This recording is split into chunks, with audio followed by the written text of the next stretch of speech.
Thank you guys for tuning in. This is episode 25 of Coaching Connections, the Big 2-5. I am so grateful for everybody that's shown love and that's shown support.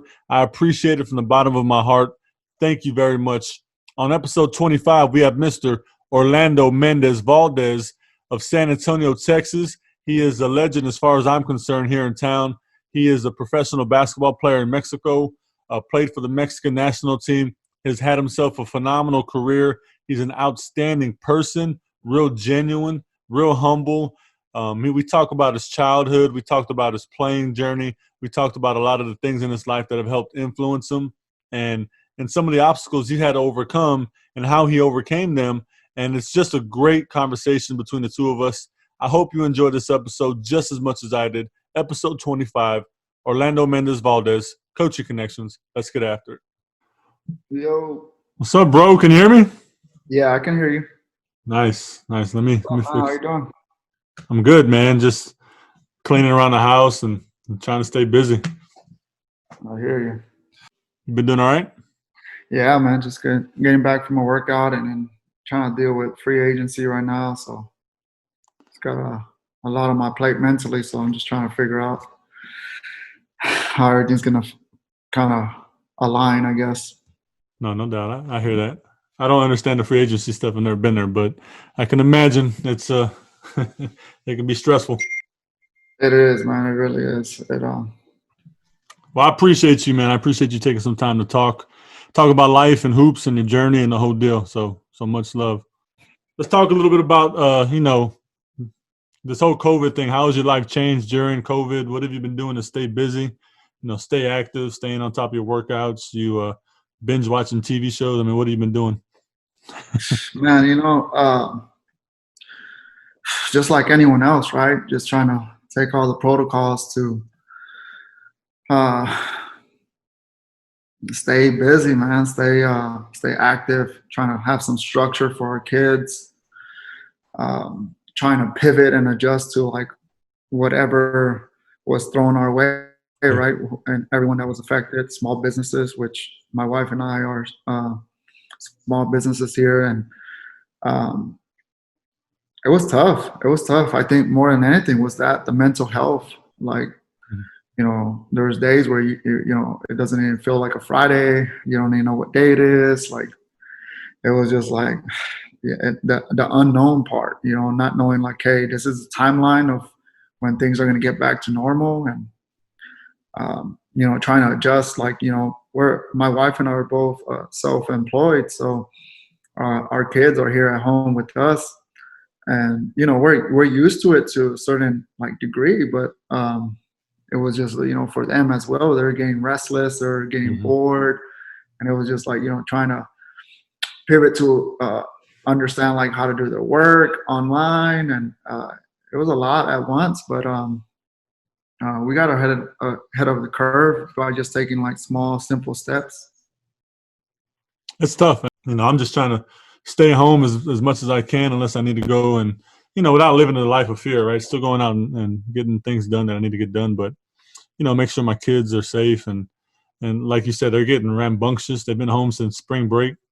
And, they can only play with these things so much. So we try to do things. Right? We went out into the woods, rented a cabin for a little bit, kind of got into the outdoors, went to the river, swam. Try to mix it up, but only so much we can do, right? Yeah, amen to that. Let's talk about your childhood. Let's describe a little bit about where you grew up. What did your childhood look like? Any influences you had in your life, just in general, and also pushing you towards basketball as well. So I grew up the Alazanes projects right there on Guadalupe, San Marcos, which is by JT Brackenbridge and Tafoya Middle School, and the high school is Lanier High School. I was born in San Antonio from immigrants from Mexico, which my mom was a single mother with 6 kids. We relied a lot on government and subsidizing housing, and it was tough, man. During those years, it was even though you weren't a part of a lot of things, it was just like being at the wrong place at the wrong time. There's a lot of movement going on. There's a lot of gangs, drive-bys. It was tough, and for me, it was like I learned quick to be able to recognize uh, before something bad happened. So I was Mhm. always alert until like, hey, I need to get away from here, or I shouldn't hang around with this person. Um, so I definitely had that quality that I had to pick up quick because I was never that kid that would put himself out there where I felt like I had to prove myself some way, like in the street code. Yeah. I was always timid, afraid, and I knew, hey, when I see danger, I'm out of there. Yeah. So that was the best part about it. And my getaway was the basketball. I started off playing soccer, but I learned quickly that with soccer you always needed another friend or more players to play that sport. And basketball was that one sport where it's like, hey, if I have a ball, there's so many parks around me, and I could go and shoot, and it was something I could do and isolate myself mentally. Yeah. And any, I guess, your mother was a big influence in your life. I'm sure. Any influences that kind of helped also, mold you and keep you out of that danger and help teach those things. Yeah, for sure, man. There was always this program. I'll start really early, like elementary, where they would pick up kids from my neighborhood and then take them to like this center where they had pool tables, ping pong, basketball, flag football. That was probably the first time or the first kind of people that kind of just like, hey, there's other things you can do, so you're not always constantly around or surrounded by your environment. And that program was neat, man, because it was something that would get me out and be able to experience and see other people and play with other kids from different parts of the city. It was somewhat like a Parks and Recs program. But and then when I went to middle school, that's when I found this PE coach, which is now a father figure to me, that saw a talent in me in PE class when I would play basketball, and he slowly try to gain my confidence and slowly try to like, hey, you need to try out for the basketball team. You need to you have something that um, you have a gift. You need to take advantage of that and start getting organized basketball. And at that time I was stubborn, man. I was a knucklehead. He invited me for the first official practice, and I didn't go. I just blew it off. I went with my friends and played street ball, and I love basketball, right? But I just didn't want that structure. I didn't want that authority, someone on me telling me, hey, be here at this time. I was a street kid. Yeah.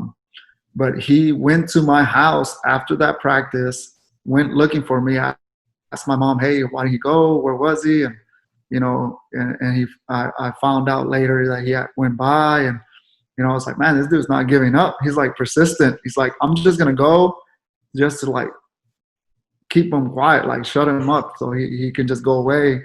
And I went, and sure enough, man, I loved it, and I loved the players. A lot of my friends to this day from that team, and it was a blessing. Nice. Let's talk about your playing journey. High school, college, professional, and on. Just talk a little bit about where basketball's taken you so far. Man, so I would say like the pinnacle of my career would have been my freshman year. I came in with two other freshman kids that uh, just were a lot bigger than me physically, more advanced skill wise, and they all got to play JV, and one played varsity during the playoffs. And if I didn't have someone of that support, like my dad, I possibly would have quit because of that jealousy of like, hey, I'm doing everything I can. I'm doing everything I'm supposed to be doing. Why are they playing varsity or JV and I'm not, right? And he was able to shift that energy of like, look, that's not how you go about this. You need to continue this progress of just going to the gym, working out, keep it simple, keep advancing. And it was one of those kind of things where it's like, okay, like, this is what I want, this is what I want, and I'm going to go after it. And, I think a lot of kids, when they're in that situation, they don't have that parent or that mentor to help guide them into shifting that energy, right? They change it to a different energy path, and it's like a self-destruction, or it's too much of a hate and a jealousy route that it just kind of limits you, and it keeps you there, and it just totally changes that mindset. So I think like in high school, that was that pinnacle for me, and slowly, like, I matured physically. I grew like 6 inches over the summer. And one thing that you would know, right, like from being a coach, is that when you come in as a middle schooler and you're like 6'1", they automatically, want to put you in the post, right? Especially coming from Lanier, right? I mean, Lanier is all, 5'10" and under guards and centers. Yeah, you don't get very many 6-footers. Yeah. So luckily, I grew already established like that. Hey, I'm a guard. Yeah. I'm not a center. I know I grew, but I have all the skill set to be a guard. And luckily that happened within that timing, because I stayed in that position and I just kept getting better at those two positions. Nice. And going back to what you were saying about your dad helping you shift that energy on how to overcome those obstacles. And like you said, it is important, because if a young person doesn't have that, then they can end up going towards the street or quitting, or you also see the parents that they'll blame the coaches, right? Well, my kid's just as good. Don't listen to him, mijo. You're fine. So then the kid just kind of stays in that place and never learns how to work through it. So having your dad there to tell you, like, no, that you don't do that. You got to work and keep working and trust the process and keep building, and it'll pay off. And obviously it did. So it's crucial that people are able to have that. It's beautiful on Mr. Valdez's end, for sure. Yeah. And then after high school, well, where did you go? Well, first off, you guys, you're a part of that state run. You were a sophomore? I was a freshman that got called up just because, Coach Bernal, which is, the head coach at Antonian that was on your podcast, obviously he still saw something in me. I think he saw like, hey, this is this scrappy kid that doesn't give up. And I think he was insightful enough to be able to see and be proactive into like, hey, if I bump him up for this playoff run, even though he's not going to play, he's not going to do anything, but at least he gets to see the competition. At least he feels that energy, that vibe of what this kind of team is. I think that's why he did it. And it helped me a lot. Honestly, it was a big confidence boost. And, those older guys that were part of that team it was amazing, man. It was kids that I can identify myself to. I mean, kids from the streets and single parent household. And it was these kids that had this chip on their shoulder where it's like, nobody's going to give us anything. Like, we're going to have to earn it. And then when we earn it, no one's going to consider it like respectful. It's always going to be like a fluke. They're not going to take it serious. So it's like, you got to do it again. So it was awesome to see those kind of role models. And obviously someone that I could identify myself to were those players. And they're tough. I mean, those Lanier teams at that time were just tough. I mean, like you said earlier, not a whole lot of 6-footers come through Lanier. Same with our school, right? But that group that you're talking about was just, how would you describe that chemistry that team had? Because you were undersized in every game you played, especially in the playoffs, going to the state Final Four and the state championship, beating Chris Bosh's team at one point. I mean, how would you describe not having that size and the athleticism, you had something else, and what would you say that was? I mean, they had a lot of heart, man. That's the number one thing was the heart. They were tough. They didn't back down from a challenge. And most of all, I think they had trust within each other.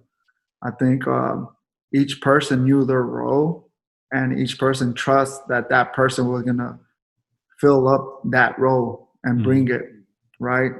You had Lou Martinez that was just this scrappy pest on defense and not skilled at all, but this dude would run through a wall, hit a 6'10" guy, and then you had Josh Martinez, was super smart, high IQ point guard, knew how to use his tools. He was real resourceful. He was a quiet, not vocal leader, but he led by action. And then you had these two bigger centers that were, had that grit of like the football mentality where it was like, and it was perfect for their positions.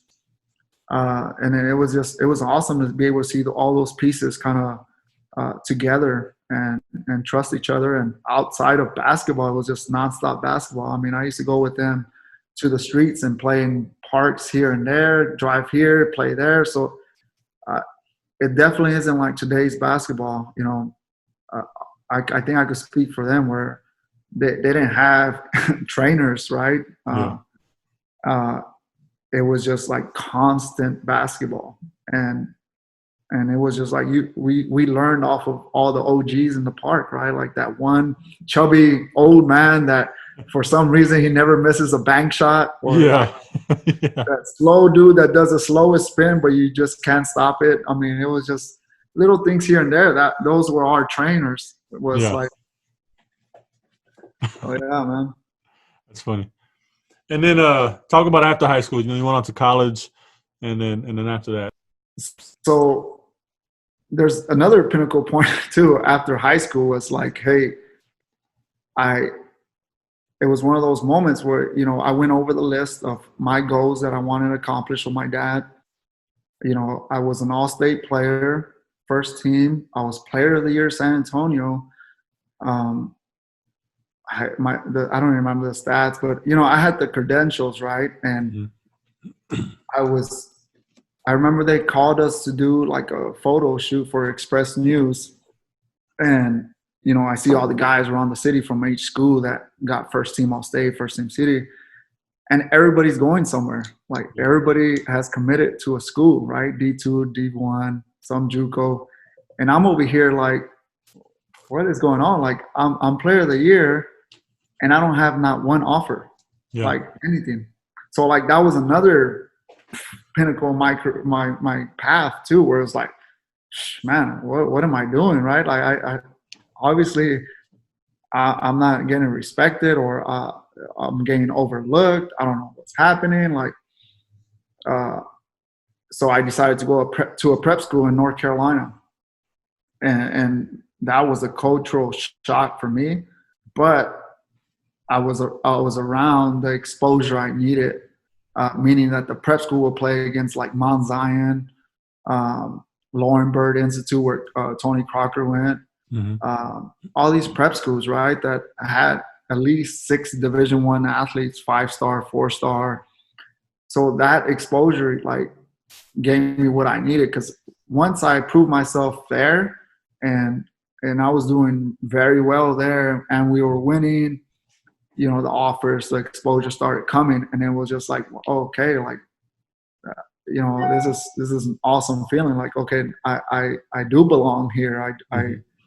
I do have a future, and most in all, like, I'm gonna get a scholarship, full ride to get my education. So, and then I decided to commit to Western Kentucky, and it was another cultural shock. Like the speed of Division I, right? The physicality was totally different. It was just kind of like a wake-up call. The demand that the coach wanted from you physically, mentally, and then each coach sees the qualities, the strengths in you when they're recruiting you, and then some try to improve those skills, or some just want you to be molded into a certain player that they envision in you. And then that goes along with the system, that goes along for what's your responsibility. And I just didn't see eye to eye my freshman year with what my responsibility, my role was in college. But uh, I accepted that offer. I went there, and and I think all the adversity, all the obstacles prior to all that was something that helped me once again. Like, hey, let's shift that energy, Yeah. and for the better. I think it's good for younger people to hear this part of your story. I mean, because, and we'll get to this later. I mean, you play at a real high level, international hero as far as we're concerned. And, but you had some bumps in the road and your freshman year in high school, didn't get recruited out of high school, had to go to prep school, had to work your way and believe in yourself and your abilities and your gifts and how to work through those tough moments where, some people in similar situations quit. And so I think it's real important for people to hear that part and hear about the grind and what it takes and what's possible if you don't, quit on yourself and whatnot. Sure, no doubt. Western Kentucky, you big dance, played a couple times, and then after Western Kentucky, what happened? So my junior year, the coach that recruited me and was there for 3 years decides to take a head coaching job at South Carolina. And this coach from UT at the time under Rick Barnes lands the job at Western Kentucky. And I think that was just that, like what I needed, right? As a player. I mean, this guy was like, what is going on here? Like, you can play the point guard and the shooting guard. You're a combo guard. Yeah. At that time, it was kind of like a lot of systems weren't playing with 2 point guards on the same time on the floor. Yeah. And this guy's coming from UT when at that time they had like Augustine and they had Gibson, I think. So they had players that fit that mode of like, hey, I could put him off of screens. He could come off pin downs, or he can play off the pick and roll. Yeah. And you could feed off another point guard that's going to be able to see one step ahead. So it was just that system was like perfect for me. And he gave me full reins of like, hey, look, you're a senior. This is your team. I want you to take full control of leadership and, put your DNA into it and just imprint this team of yours. And it was just like, man, I needed that at that time. I needed a coach that had that 100% confidence in you. And most of all, feel like you're playing your game, right? Because he didn't really say like, hey, you're going to play point guard 30 minutes of the game, right? It was just always pivoting, adapting to who we're playing against, what we needed at the time. So there's times where I'll play the 2 guard and just coming off staggers, pin downs, and there's times where I'll bring the ball up and play pick and roll, horn set. And it was just an awesome feeling to be a part of that. And so senior year goes great, fantastic, right? Towards the end of the season, we're about to start our conference tournament, and I find out that I have a meniscus tear. It's my senior year. I weigh all my options. I'm like, nah, I can't disappoint my teammates. I got to finish this. So I play it. We win the championship. We're going to the big dance. And here I am with like, a knee that needs surgery. I'm like, you know what? I'm going to see it through. I'm going to play. And those 2 games that we played we beat Illinois the first round, and then we lost to Gonzaga at the buzzer in the second round. But those 2 games, I think the first game I almost had a triple-double against Illinois, and then the second game, Gonzaga, I just was on fire. And when I tell you like a night and day kind of thing, it was exactly like that. The next day when we lost, I had flooded calls from agents. I had NBA teams like talking about summer camps, talking about tryouts. It all came at once. And it was just something I wasn't ready for mentally. And then at the time, physically, right? I get done with these 2 games and my knee, I can't go up or down steps anymore. It's just locking on me. There's too much pain. So like, long story short, those 2 games brought my stock up so much where it was like, here I am thinking like, hey, I'm just going to go back to my hometown, be a teacher, high school coach, at Lanier, give back, help somebody else out, like my journey. And I have these 2 games that just like, wait a minute, like I have all these people calling me that I could possibly play pro. And I decided to have the surgery on my meniscus. And then during that surgery, it just overlapped with all the summer league and all that. So I wasn't able to play that. And then it was like night and day. It just shifted back. It was like, now there's only a handful of agents that want to take on me. And now it's like, hey, it's not really the NBA now. Now it's like Europe or Mexico. And so it was crazy, right? Like, so I hired this agent, and I'm getting offers from Lithuania, Spain, Germany, Latvia. So I'm getting all these offers, and then here's this offer from Mexico, and it just like money-wise is just like double or triple of any of these other teams, right? So when you're coming out of college, it's when you're in my kind of bracket for looking for a job, quote unquote, it's like these guys are like teams. I'm meaning like they want you to come to this team, and they sell you on this, like, hey, this is what we can pay you. It's not much, but we're giving you this platform of opportunity to be watched by all these teams. And, you know, the next year is what you'll make all your money, right? Yeah. And it is true in a lot of ways. And in a lot of ways, it's not. So I decided, like, hey, I already had so many injuries, so many surgeries. Like, I don't know if I can face this adversity of, like, the decline, the triumph, here's another surgery, or here's another battle. Or I was tired mentally, physically. So at that time, I go with the money. I go with Mexico, the team that's going to pay me the most. And then, you know, any professional will tell you too that plays overseas anywhere. It's like you start realizing how much job security it has when you're playing as a local. And then as the local, it's just like you're not considered, you know, each league has their rules of like, hey, you're only allowed 3 foreigners per roster, right? So if I was to go to Spain, Germany, wherever, I'll be considered a foreigner. So now my job of possibly of 10 spots of a roster gets down, minimized to 3 spots in the roster. So it's more competition, and there's always a young kid coming in that's, you know, high energy, everything. So I made the call of like the job security, the money, because I'm able to play with my Mexican passport because I have dual citizenship. So Ray Castillo, which you're familiar, right, and Sergio Sanchez, Ray's playing on this team at the time, and he's the one telling me, hey, bro, like this team is incredible. They pay on time. Like, it's just a great organization. Like, you're going straight into like the top tier of a team in Mexico. And unlike me, where I didn't have somebody guide me or tell me like, hey, these are the teams that pay, these are the ones that don't, these are professional, you have that opportunity to go straight into it, right? Because Sergio at the time, Sergio and Ray, they had to kind of work their way up the ladder, right? And it's not because they didn't have the talent or the skill set or they weren't good enough. It was just at that pinnacle of that path, they didn't have that one person that knew all the ins and outs that was able to guide them to the right place. Yeah. So they were able to do that for me.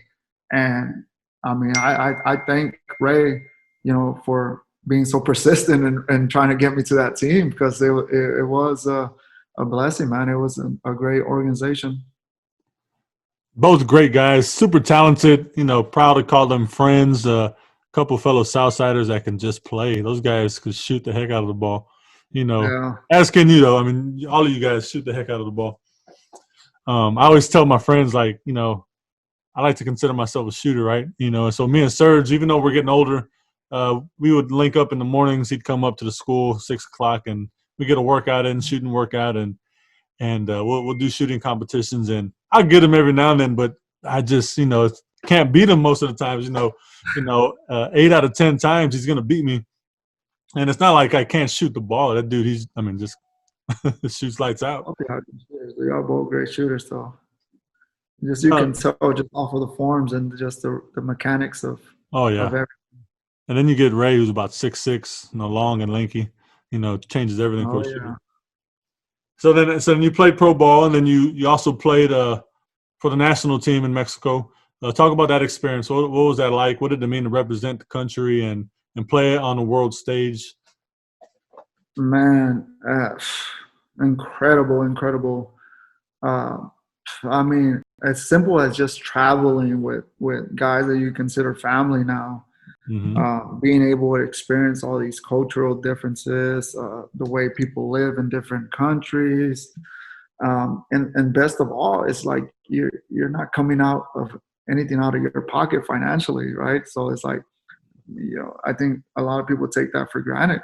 You're able to do all these wonderful stay at these wonderful hotels, and the way you're living is just incredible. And then along with that, being able to play like with legendary players at every level. Like, I mean, I've had the opportunities to play against, I mean, Argentina, Brazil, um, man, there's so many. I mean, Greece, Italy, um, and man, it's mind-boggling to me, because sometimes, like in the United States, you think because USA is always winning, and it's not entirely because of basketball. It's not entirely because of skills. It's just because USA just has so many athletes. Mm-hmm. Just and obviously the top tier of the NBA have phenomenal players, right? Where they're skilled, they're athletic, they got the total package. Yeah. But when you go below that of the NBA, they're all role players. Yeah. And nowadays too, there's a lot of players in the NBA that strictly play in that league because they do two great things, right? They could either block or disrupt shots at the rim and rebound. Yeah. But they cannot make a free throw. Yeah. They cannot make any kind of skill set down low where it's not a dunk. Mm-hmm. So like you go into this world like, oh man, I'm coming from playing United States Division I, all this like to like, hey, I'm playing against Argentina, and the dude across from me looks like he just plays at the YMCA or 24/7 fitness, right? Like, I'm gonna run circles through this guy. But man, was it eye-opening when I first joined the national team and played against a team like Brazil or Argentina, where these guys were just like, if they were to put like a radius of how much they move within the offense, it would be like 5 steps minimum within a half-court set, Yeah. right? Like, this guy was coming off of pick and roll, hitting the 3 ball, coming off of pick and roll, hitting the roll guy, coming off of pick and roll, hitting the corner guy. It was just like phenomenal to see, like, what the heck? Like, and then you watch this like, oh, maybe you don't believe it, right? You're like, they're doing it against me. I want to see what they do to these crazy athletes that have the wingspans of this and can cover so much ground. And sure enough, they do the same thing to them. They make the basketball aspect so boring and simple. But if you really appreciate basketball, it's a beautiful thing to watch, man. It's like chess. And I think that's been the best experience that I've had playing internationally is playing against like a Luis Scola. There's another one, Campasso, that plays for Real Madrid right now as a point guard. Played against him 8 years. JJ Barea played against him for like 10 years straight. Carlos Arroyo comes to mind too.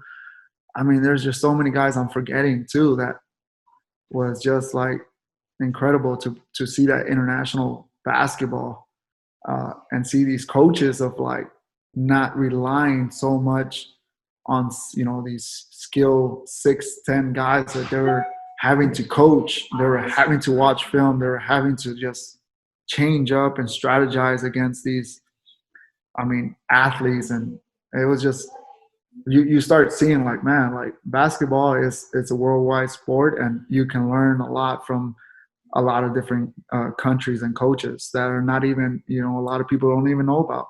Yeah. And the game has grown so much globally.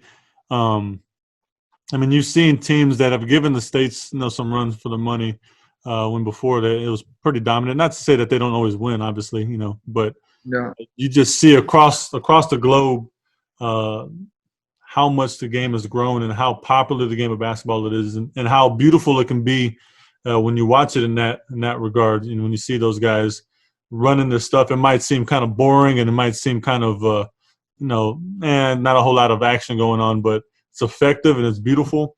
A lot of what they say about the Spurs at times when we were going on those championship runs, and it's kind of boring basketball, but you saw the ball movement and the body movement, and to me that's beautiful right there. It is, man. I appreciate it. And it's probably because I identify myself a lot as a player, because I'm not going to go down the lane and just dunk on somebody, right? That's just not who I am. And I know my limits and my strengths, right? And I think that's why I've been playing for so long. But, I think I'm biased towards that because I can identify myself and I'm rooting for those kind of guys and that type of basketball. And, you're seeing more and more in the NBA, apart from the business, political side where they're marketing and, want to take over every country, and the NBA be just on a super platform marketing-wise. Apart from that, I mean, you got players that are demonstrating it by giving results. I mean, you name all the big guys nowadays in NBA, like all the skill set ones, they're all from another country. Yeah, and you see, like Jokic, I like watching that guy play. Although I don't know what he's going to look like now. He's lost a lot of weight. I used to like to watch him. Bang in the paint, but also step out and hit a three. And he had such soft hands and dropping dimes. I mean, he was a tough young guy. Before Sabonis, remember Sabonis, man? Sabonis would be giant. Up. He was huge. Yeah, huge. The passes he would make, it was just, man. It was things like that. It's just like. Yeah, I love it. I love all that aspect of basketball and players like that. Let's talk a little bit about some coaches along your journey that have made impacts in your life, either as a player or as a man in general, but coaches along your journey. Start from the bottom, man. Meaning bottom as in like the first steps of my career was, Rudy J. Bernal.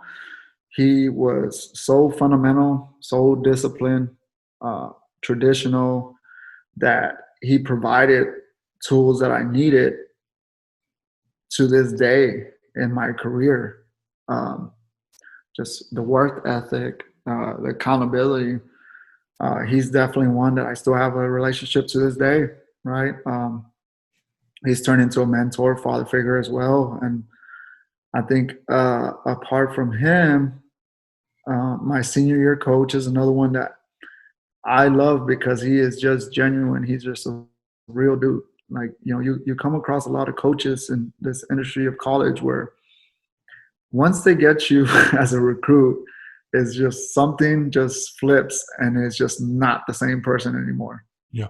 Right? All these home visits, all these restaurants that you're eating, talking, it just, for whatever reason, it just switches off. Like it's just a whole different, and I get it. There's stress. There's a lot of responsibility within that job and results. And, I think the better coaches are able to stay poised and calm and not let that interfere with the personal relationship with the players. And I think my senior year coach had that quality. He wasn't as good X's and O's as the first coach that I had, but a player relationship kind of coach, it was just a different type of love. It was a different type of motive to be able to win games for him, right? He was another one that to this day I still talk to. My national team coach was another one where he really kind of implemented where a team chemistry is, where, we would all eat breakfast together, same table, same clothes, uniforms that we're going to eat with, no headphones, no cell phones. He would do this game where, you'll put the cell phone in a basket in the middle of the table, and the first person that picks it up or touches it is paying for the whole bill of the team. Yeah, so, I like it. So that was one of those little small details, right? That he has many of those that was like, hey, if I ever get into this coaching gig, a lot of this stuff I'm going to enforce. Now, it's tricky because this day of basketball, these kind of kids now, it's different. I mean, as a coach, if you want to be successful and you want to get like the players that you're going to need, you got to be able to be flexible, right? Because not everybody's going to be able to just be molded into that type of atmosphere that you require. So it's tricky, but little things like that, like, hey, you're going to go to an interview, be there 15 minutes before, have your shirt tucked in, represent, yourself, the club, everybody the right way. It was a lot of fundamentals like that you just like, the other thing was like, we're going to have a team dinner. It's like, everybody's going to pitch in the same amount. Nobody's going to feel left. You try to take care of the rookies or the young guys that haven't made money. It was just so many little things that I think that was like another coach of mine that comes to mind, where it's like it helped me on with the basketball, but I implement all that, with my kids and our household as well to this day. So it sounds like, you kind of alluded to it a couple times, that there is an interest at some point to maybe coach. Is this something you've thought about? I don't know, man. I don't know. I'm so used to, I have an entrepreneur mindset, Yeah. and, I want to be able to, what I put into something, I want to see the results because of my hard work, because of my blood, sweat, and tears. I want my DNA to be implemented in whatever I do. And coaching, and depending on what level it is, I feel like you had to have the right AD if it's college, or you had to have the right principal in high school to be able to have that freedom to do, right? And I hear a lot of things that float around where it's like, it's not that easy, right? It's not so black and white. And I don't know if I can do that. I don't know if I can, I'm 34 years old, and I say that because I'm going to go into another industry and be a rookie pretty much, right? Yeah. And I don't know if I can do that transformation into like, now I have to put up with this or put up with that, and I don't agree with it. But because I'm a rookie, I got to do it, right? Like, kind of thing. So I love the idea of it. Well, you do host a camp. You've hosted a camp over on the side of town that you grew up in, your neighborhood. Talk about that a little bit. What it meant to host that camp and give back to the kids in that community. I mean, I think my wife would be the first one. My dad would be the second to tell you. Like, when you talk about I'm emotionally disconnected, I have issues, man. Like, for some reason, like, I just hide my emotions very well, right? And I'm just leading to, because when I did this camp, it was an outburst of emotion where it was like, it brought me to tears, man. Like, it got me emotional because I was able to do something like this, and seeing those kids, and sometimes, like, my dad, always on me and telling me, like, look, you don't understand, like, how much weight your voice carries, right? Like, you don't understand what you could mean to some of these kids. And I see myself like, I'm just a kid that just made it out, and I'm just a regular dude. Like, I don't ever put myself in that role, that platform. But when I did that, I felt that instant gratification where it was like, man, like, I need to do this more often, right? Like, I need to put myself where, because that brings fulfillment to me, to my soul, to be able to give back, to be able to help somebody. And there's nothing else like it. There's not an amount of dollar sign behind it. There's not any. It's this fulfillment that I get being able to help somebody out. That all in all, it's like it went beyond basketball. Like, honestly, I don't even remember the basketball part of it. I just remember like how excited the kids were. And so, long story short, like, man, like, it was an awesome experience. I just, with my schedule, it got so chaotic the next year where I went to Israel to play, and that season's 10 months, and then I rejoined the national team when we had this World Cup that we had to go play in. And So my schedule just like got crazy busy, but that is definitely something that I want to do. And at that time, I did everything out of my own pocket because I didn't want anybody to have any say so. Yeah. And I don't mean it in a bad way. I just didn't want, I didn't want it to not feel genuine, Yeah. coming from me. But what I realized doing it is that there are so many people that want to just help. Yeah. There's so many people that brought like water to the camp, like little things like helping. I mean, volunteering to coach. Like I was so disconnected of me just trying to do this on my own that it's like, man, dude, like there's like a whole community of people that just are genuinely like want to give and they want to be part of a cause. And so like when I do this again, like I think I'm gonna do it where I involve more people. Yeah. Well, it's a great thing. It's always good, and it feels great to give back to your community. Kind of why me and Ike we do that basketball tournament. Yeah, and Raising I love that, man. It's just a way to give back, and involving the community in the process without them. They think they're just playing ball, but really, they're giving back too, and they're part of a bigger cause, and so it's fun. It's fun to give Dude, back. I see that from afar, and it just makes me super happy. Like that, you guys were able to build it to what it is now. It's incredible, man. I remember going and watching some games as well, watching y'all play, and just to try to support in any way that I could. And it was just, I mean, it's amazing what you guys have done, and it's amazing that you have a lot of friends and relationships that you guys all want the same common goal and have the same vision, and it's just to give back and help somebody else out. Incredible. Talk about you guys started this organization with Western Kentucky. And I saw you posted it yesterday or the day before. What is that all about as far as the whole deal?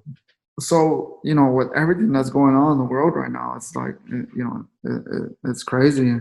And not to get too political, we just wanted to, first and foremost, like my teammates, we all come from different backgrounds, or we have all different perspectives and our own adversity that we face, right? Me coming from San Antonio, where the majority of the population is Hispanic, and going to Kentucky where you're the outcast, right? Like you're the minority there. And we established this because, I'm a brown skin minority.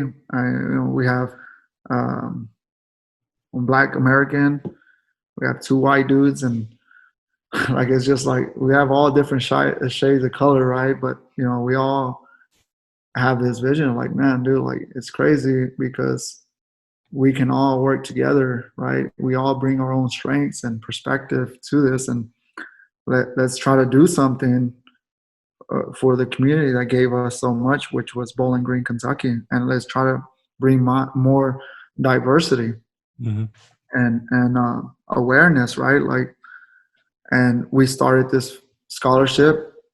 We didn't think we were going to be able to get it in time for this year to start the process of recipient, but Western Kentucky, super awesome, man. They got it done quick, man. They were really helpful and resourceful, and we have a lot of special relationships in that community. Me and the rest of my guys, and we're all able to get it done. And now we're gonna start doing fundraisers, and we're gonna start donating from us individually, and there's different criteria that each recipient has to be able to get for the scholarship, and and we're tailoring it towards like a minority, to give them an opportunity, to give them a leg up, or give them a voice, right? Like give them a sense of like, hey, somebody's out here trying to make something good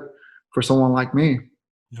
And that's what it is right now, and we just launched it yesterday, and we already got people that are helping out, and people are excited to host like a golf tournament with all of us, and having different raffles, or it's gonna be awesome, man. And it's good too because we get to spend at least one time a year back in our campus, our university, and still, be in touch with the fan base and the community, and um, just, try to help out in any way we can. That's beautiful. It's beautiful to see. I was excited to look at it and see you guys put something like that together. It's good. It's always good to help give somebody that opportunity that maybe they wouldn't have had financially due to whatever reason. So that's pretty awesome that you guys are doing that. Yeah. You talk about you and your teammates, all different backgrounds and ethnicities. Without getting too political, like you said, but what is something that you think, given the current state of race in our country, all the things that you see going on, what is some things that our country can learn from the locker room of an athletic program where we have all these people from different backgrounds playing, becoming a family, and achieving, a common goal? It starts with leadership. That's that's the foundation, man. Is the leadership. Is, in a basketball team, it starts with the coach, right? He's the leader. He tries to implement protocols, rules, and the good thing about our country is that you have the freedom to choose or not, right? Mm-hmm. But from my experiences, I think that when you lay down that foundation of leadership, a person or a human being in this matter can lose that focus along the way, right? But somewhere along a certain age, or they mature, or they always kind of come back to that foundation. Mm-hmm. I think as a parent is the way I see it, right? Like the foundation that we're laying out for our kids, they might get lost along the way, right? And I think eventually, they have that moment where it's like they slowly start relying on all that foundation that you established, the protocols, the leadership of your household. But it comes from, in this instance for our country, it comes from leadership from up top, right? From the government, mandating protocols just to wear a mask. Like I don't. That's something else I can't understand. You're gonna go somewhere public, just wear a mask, man. Like, what's the big deal? Like, nobody is taking away anything. Just be a decent human being for your peers that are amongst you, right? Like, if you can help somehow, some way, you're right. I'm not doing it for me, or quote unquote because of my age or the health, but I'm doing it for my grandpa, the elderly, and more than all, I'm just being respectful. Like it's not hard, man. Put on It's a not mask. hard. Like, Just wear a just wear a mask. mask. Like, it's that simple. And the other stance is, I have a lot of Black American friends, right? A lot of my closest friends are of color, right? And to me, I'm a minority. I'm Mexican American, so like I've felt firsthand a lot of stereotypes, racial slurs, and I think, I mean, I want to speak for myself, but I know a lot of my friends are just, they're tired, man. They're tired of it. They want to be heard. Like, it's just like people just flip the script on everything. It's like, I mean, nobody is saying like, hey, not all lives matter. It's just like they just want to feel equal, right? Like, Yeah. I think of our history is like, we have not given that same mutual respect, and we haven't given those opportunities as well, like of like other privileged people. And my wife is from Indiana, right? 6'1", white as can be, from Indiana, from a farm. And I give her a lot of credit, man, because she's relentless. Like, it's a lot harder for her to come out and speak her mind because of her being white, right? And I give her a lot of credit because she is outspoken about it and she knows where she lies. And then I just look at our marriage as like, this Mexican from the inner city and this white girl from the farm, and how we're able to make it work. And I think a lot of people need to see more of in international marriages or relationships. Like, it's a beautiful thing when everybody has their strengths, everybody has their perspectives, everybody can bring something to the table and learn from each other. It's a beautiful thing when that clicks. Yeah. And I think that's what's made America great, is that it's so diverse, right? Like, it's a country that's been established by immigrants. Like, I that's another thing I don't understand. It's like, you look at these top tiers of society, like of business owners, CEOs, and a lot of them they were born in America, but their parents were not from the United States. And it's tough, man, to see all this going on. And it's just crazy that from our history of like things that went on in real life, like things that have happened, and it just, I think it's just something that needs to be addressed and is being addressed. And I think it's time, man. I think it's time for sure. Absolutely. I agree with you. All right, let's lighten it up a little bit. You're a shooter. We talked about it. You're an outstanding shooter from the perimeter, especially. First off, that one-legged runner, is that something that just happened? We're messing with it? You just – Yeah, I started off in practice doing it, and I was like, why don't I do this shot? Because one of my weaknesses is when I come off a pick and roll, it's that small separation of the big kind of showing or zoning, and then being self-aware of the defender, whether he's right behind me. So that little margin of space of that jump shot, mid-range shot, I just don't have it. Like, I am too short. I don't jump high enough. So like, I always feel the presence of the guy behind me is going to block my shot from behind, or I always feel like that 6'10" guy that's in front can, block the shot as well. So I started doing the runner because it was like in between that range where like I'm floating forward, so the guy behind me can block it from behind. And then usually when I do it, the guy that's the big in front is so caught off guard by the shot that he doesn't even react to it. Yeah. So it's an easy shot. Like, honestly, it's not a hard shot. I think a lot of people can do it, but I think it's because it's not a traditional shot. And I mean, you're a coach, and I don't know.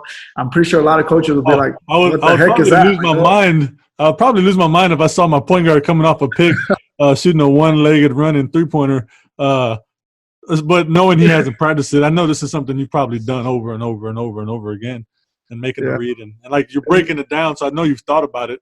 And it's repetition, and it's a confident shot, because you got to have the confidence to even take it and then to make it. So I remember the first time, funny story is like when I went to Israel, the coach, I did it in practice, and he blew the whistle. He just stopped the scrimmage, and he was like, with this action, he's like, "What the heck is that?" And I was like, "Well, I'm just bringing it out now because you're going to see it in the game. So I thought I'll let you know now in practice that I'm going to shoot this shot." And he was like, okay, if you make it, okay. So it was just one of those shots. What can your coach say if you're going to make it more times than not, right? I mean. Yeah, and I think it helps in a way to grow as a coach too, right? Because the game is always changing, right? It's evolving. So, I mean, obviously it is like, you don't want to see your point guard come in transition and take that shot. But if he's making it and you give him that confidence, and well, I'll say that if I know he can make it, and if this is something he's been working on, this ain't the first time he saw it on TV, so he wanted to try it. Totally different. If I know it's something he's working on and part of his game, like you said, the game's always evolving. I mean, you've seen one-footed runners in the paint. You've seen things of that nature, but from downtown, it's a little different. So, but if he's working on it, then yeah, I think I'd be a little more okay with it. I hope none of your players are hearing this right now. Right? Yeah, man. But practice and all these runners. Yeah, everybody's shooting one-footed runners, right? I saw that episode with Orlando, and he says it's okay. Yeah, I'm not gonna advise it or anything, but You know, from a shooter's I perspective, think more than just recognize what your weakness is. yeah, yeah. You know, from a shooter's perspective, you know, when you're by yourself or you got someone working with you, rebounding or whatever, what are some of the things you work on individually, shooting wise? You know, are you just catching and shooting off the dribble, pretending you're coming off screens? I mean, what is it that you work on? Um, I try to visualize a lot. A lot of my drills that I try to do with shooting is visualizations of like how they're gonna play me on the ball and then how they're gonna uh, play me off the pick and roll. So it's just a lot of constant repetition with footwork, and I do a lot of shots of like where throughout my career I know where I'm gonna get the sweet spots off the ball, where from the 3-point line, or where am I gonna get my mid range. So I mean it's just a lot of repetition. It's not no secrets of like I'm not doing anything fancy, or I'm not jumping on one leg all the time. And Yeah. Well, uh, it's kind of what I wanted you to allude to. I was pretty sure that's what it was. I mean, there's no secret recipe. It's just repetition and work and imagination. Like you said, you know, imagining someone trailing you off of a screen and you're curling or something to that effect. exactly. It's just I mean, yeah, I mean it's an industry now, right? Like so you can see the business side point. Like now there's a lot of things that are tools that you can use while you're doing drills, right? You could put the dummies, you could put all this stuff, but at the end of the day, man, like you could use a chair, a trash can, like you just use whatever resources you have, and then everything's imagination and repetition, and then confidence that you've done it so many times that when it comes to the game, it's just a confident thing. And I mean, I always try to do the same thing growing up. Just imagining what that feeling was like to have someone on your trailing you or closing out hard and they're tall and it's a game winning shot, 3 seconds left. I mean, that imagination aspect of it I think is huge, and I hope more kids kind of understand that. And I'm not sure if they do or not because there's so many tools available that I've seen kids that can shoot it in practice all day every day, you know, catch and shoot, whatever. But you put them in situations or game situations or trying to curl or trying to read a defense and flare, all of a sudden, they don't have that. Maybe because they haven't worked on it. Who is Right. the best shooter you've ever had to guard? The best shooter I ever had to guard. Oh man.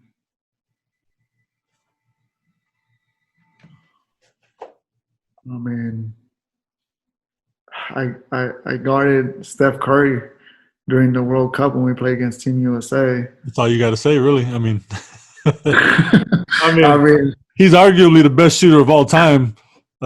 he, What's that I, like? okay. Another one that comes to mind.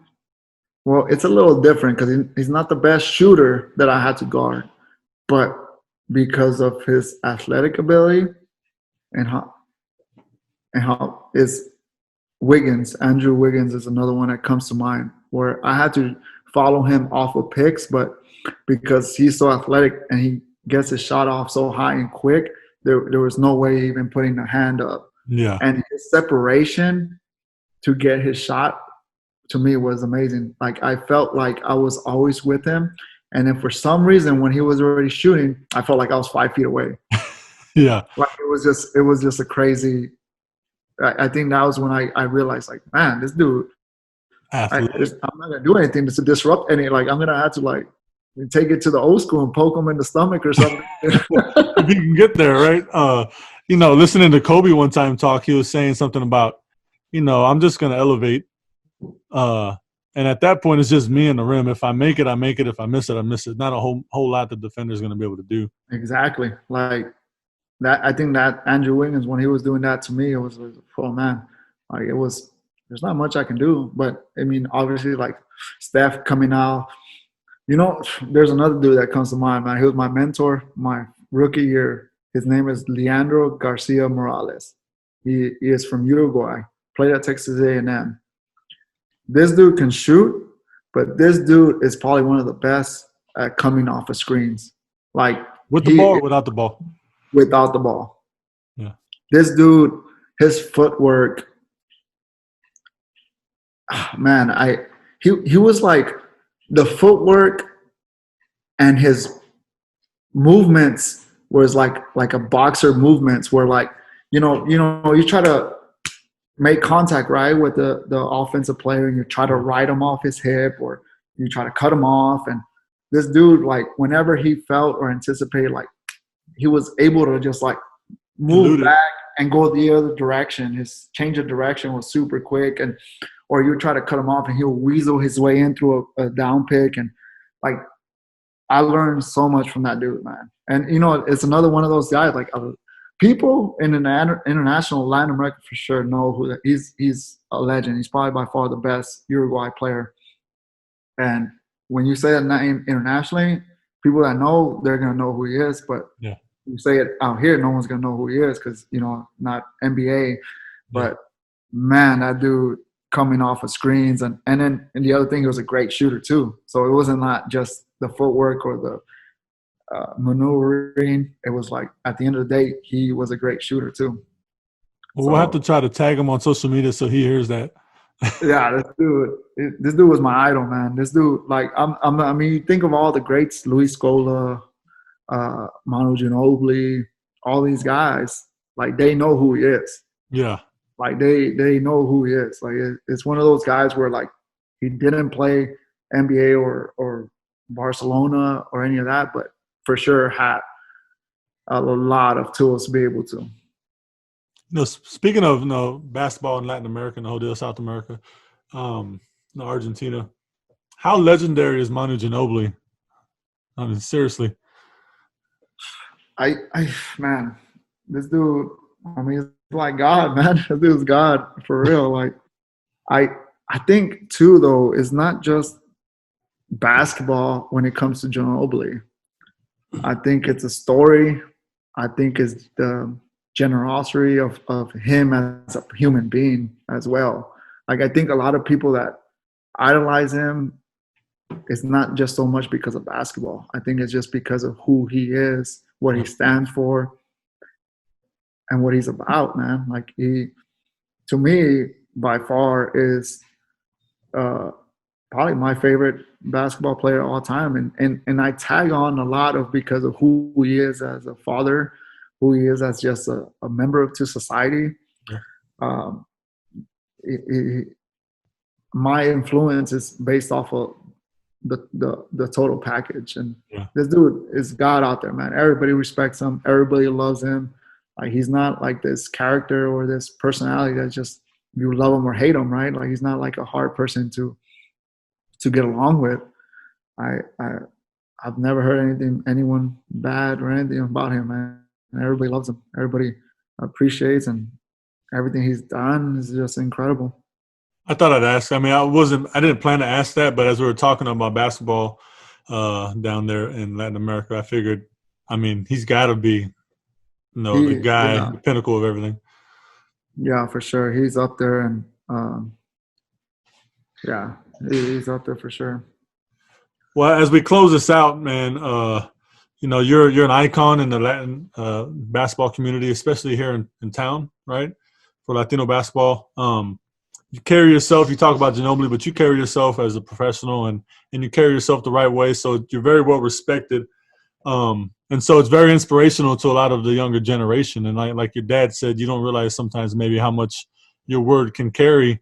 And so what is something that you would say to end this to maybe somebody in the younger generation aspiring to not only be the next Orlando Mendez-Valdez, but to be great at whatever it is that they want to do? I would say everything that it would take is just repetition and consistency, and not just basketball, but just your daily life of waking up, making your bed, having structure, having a routine. But it's just you'll come across different points of your life where you're going to need confidence, where you're going to need positive reinforcement, or but the root of it all is just that work ethic and doing repetition of the same boring things every day to be consistent with it. It's the most important ingredients to me that you need. There's not high flashy things. There's not these tools. There's not any of that. It's just making things simple, efficient, and boring. It's really what it comes down to, man. It's just, yeah, and it gets a little hairy here and there, right? You need confidence, and you need the right people of support. You need the right opportunities that come along your way. But when all this kind of meshes, those ingredients are the most important thing to be able to capitalize on those opportunities and whatever comes your way. Absolutely. Absolutely, brother. Well, I appreciate you, man. I appreciate you taking time out to hang out and talk. Good to see you. I haven't seen you in a while. Yeah. And I'm glad you and your family are doing well and staying healthy and staying busy. Likewise, man. I think thank you for having me. And then more than that, everything that you're doing for the community, basketball wise, I think it's refreshing to see how you have no bias towards anybody. You can sit down your rival head coach that you face every time, and you see the bigger vision, right? You have a genuine cause for everything, and it's just awesome to see, bro. Because it's just hard to see when there's a lot of hatred, or there's groups, or there's it's a small market, right, of basketball, and everybody thinks they invent this stuff, or even in business, right? Like, they don't want to give out any information because for some reason they feel like they invented this. No, there's so much for everyone. And I think it's awesome to be able to see you putting all this platform, right? That takes time, that takes generosity on your part, to bring a community together in the basketball world, or just life in general, and giving everybody a voice. And I know how all those pickup runs that you do, where it's just guys from all over the city come and play, just something that simple, where it's like a universal city thing. It's not like this side, that side, this person. It's like you're trying to connect everybody. And I just gotta say, man, you're doing an amazing job of taking all the steps to where you're at now. Well, I appreciate that, man. It means a lot. It really does. It really does. Well, if there's something you need along the way, just hit me up. You know how to get a hold of me, and thank you, man, for your time. I know we talked quite a bit, but it was a good conversation. Oh, for sure, man. Anytime, man. I like your new mic. Yeah, upgrade. Yeah, it sounds a lot better. I don't know if you can hear it, but whenever I do the playback, I was like, oh, this is so much. I don't know why I didn't buy a mic sooner, but to be honest, when I did this, it was just just an idea, and then it kind of grew into this whole thing. So I said, well, let me invest in a microphone. Why not? A lot of successful and respectable people have came across your thing now. So yeah, it's pretty big, man. It's awesome. I appreciate you, brother. No problem, man. Have a good one. You too. Have a good day. Take care of the fam, and we'll talk soon. Yes, sir. Sir, we'll talk to you later.